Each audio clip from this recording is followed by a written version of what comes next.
کون سا ایک نظریہ جس نے مجھے قائم رکھا اس دور میں، اس ظلمت کے دور میں، اس مشکل دور میں، وہ ایک شعر ہے: آزاد منش انسانوں کے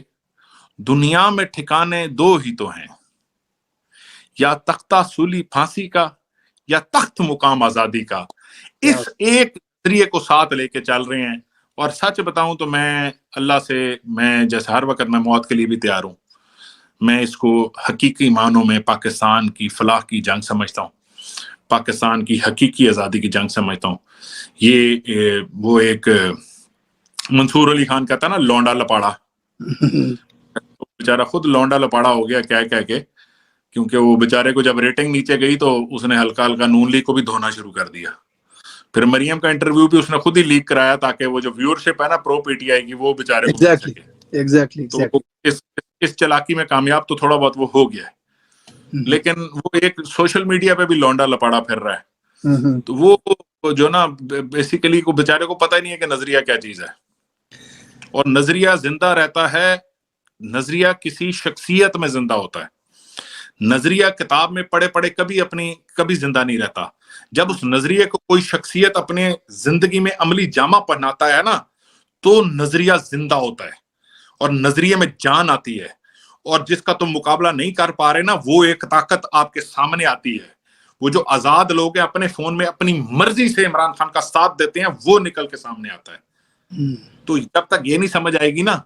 تب تک تم عمران خان کا مقابلہ نہیں کر سکتے. میں عثمان ڈار کو کرٹیسائز نہیں کر سکتا، میں علی اوان کو کرٹیسائز نہیں کر سکتا. جو انہوں نے سٹینڈ جتنا ٹائم لیے وہ بھی بہت ہی کمال کا سٹینڈ ہے. یعنی کہ وہ جتنا عرصہ انہوں نے اپنے آپ کو قائم رکھا. اور میں عثمان ڈار کی والدہ کو خاص طور پہ خراج تحسین پیش کرنا چاہتا ہوں. عثمان ڈار کی والدہ میں سمجھتا ہوں انہوں نے ایسے سٹیمپ کر دیا سارے معاملے کو، ایک ہی ایسے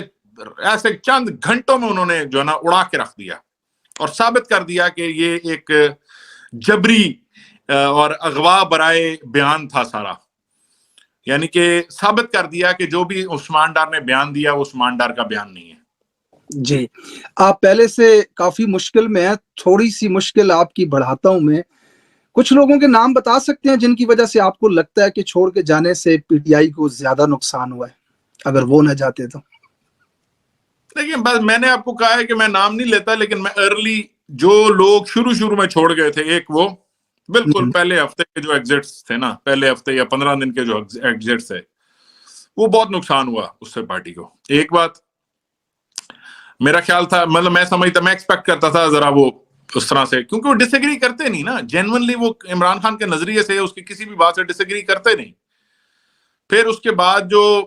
یہ فیاض الحسن چوہان جیسے جو جسے کہتے ہیں نا کہ اسٹریٹ ڈاگز ہیں، یہ جو ہے نا بالکل فردوس عاشق اوان جیسے، یہ جنہوں نے ضرورت سے زیادہ، دیکھیں جن پہ مجبوریاں تھیں انہوں نے بھی ایک اعتدال کا راستہ لیا اور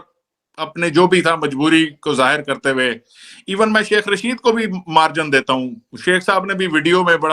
وہ انٹرویو میں بڑا خوبصورت انداز میں ایک صفحہ اٹھا کے کہا کہ یہاں پہ لکھا ہوا تھا ایسے بتا دیا کہ میں جو بھی کہہ رہا ہوں کہ شیخ رشید بھی کبھی لکھی ہوئی چیز اس نے سنائی ہے کبھی ٹاک شو میں، تو وہ میں مارجن دیتا ہوں. بٹ صرف میں ایز اے جنرلی بات کروں گا جن میں جو بکواسیات کر رہے ہیں نا، یعنی کہ 3 دن میں تمہارا نظریہ کیسے چینج ہو سکتا ہے. اس میں ایک چیز ایڈ کر دیتا ہوں، وہ جو چوہان تھا وہ گرفتاری سے پہلے تو بڑکے مارا تھا کہ میں پتہ نہیں اللہ معاف کرے جو نا بڑکے وہ مار رہا تھا آسمانی قسم کی. تو ہاں جی ہمیں یاد ہے وہ جیل کے سامنے کاغذ پکڑا ہوا تھا، ہاتھ میں پتہ نہیں جھنڈا پکڑا ہوا تھا اور بڑے آزادی کا مجاہد. یہ حقیقت میں بڑے غلیظ آدمی ہے. یہ ہماری پارٹی میں بھی تھا تو مجھے پتا تھا کہ یہ بڑے غلیظ آدمی ہے. اور یہ جب ہماری پارٹی میں آیا تھا نا تو یہ قاضی حسین احمد کے بارے میں اتنی غلیظ بات کرتا تھا کہ بندہ کہتا تھا یار یا تو یہ ذہنی مریض ہے یا یہ بہت ہی گھٹیا لیول کا آدمی ہے. ایگزیکٹلی جس وقت یہ آپ کا منسٹر تھا تب بھی میں اس کے خلاف ویڈیوز بنایا کرتا تھا، جب حریم شاہ اس کے دفتر میں اس کی کرسی پہ جا کے بیٹھا کرتی تھی اور